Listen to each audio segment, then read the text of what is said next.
আজকে আমরা যে বিষয়টি নিয়ে কথা বলবো তা হচ্ছে রাসূলুল্লাহ সাল্লাল্লাহু আলাইহি ওয়াসাল্লাম শিশুদের সাথে কেমন আচরণ করতেন, তা আমরা জানবো একটি গল্পের মাধ্যমে।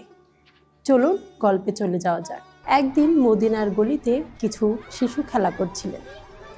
হঠাৎ শুনতে পেল তাদের সামনে কেউ একজন তাদেরকে সালাম জানাচ্ছে। মুখ তুলে তাকাতেই দেখলো স্বয়ং রাসূলুল্লাহ সাল্লাল্লাহু আলাইহি ওয়াসাল্লাম তাদের সালাম জানাচ্ছেন।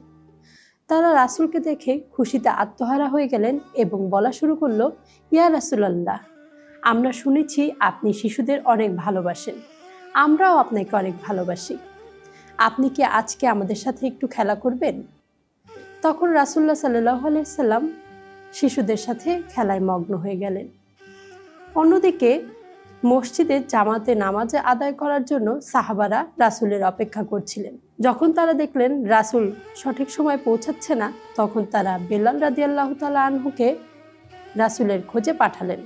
বেলাল রাদিয়াল্লাহু তাআলা আনহু বাইরে এসে দেখলেন রাসূল শিশুদের সাথে খেলা করছেন।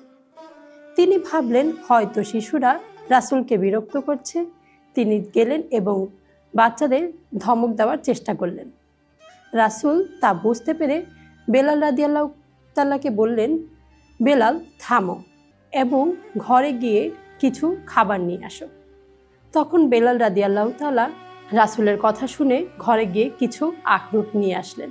রাসূল তখন সেই আখরোটগুলোকে শিশুদের মাঝে ভাগ করে দিলেন এবং শিশুরা খুবই খুশি হয়ে রাসূলকে ছেড়ে দিলেন। তখন রাসূল এবং বেলাল রাদিয়াল্লাহু তাআলা মসজিদের উদ্দেশ্যে রওনা দিলেন।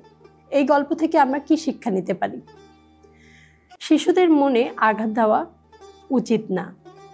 রাসূল এবং ইসলাম আমাদের শিক্ষা দেয় শিশুদের সাথে সবসময় দয়ালু এবং স্নেহশীল আচরণ করতে। কিন্তু দুঃখজনক হলে এটা সত্যি যে এখন মসজিদে জামাতে নামাজ আদায়ের সময় বাচ্চারা যদি দৌড়াদৌড়ি বা চেঁচামেচি করে, তখন দেখা যায় মানুষ তাদের ধমক দেয় বা পিছনে সরিয়ে দেয়।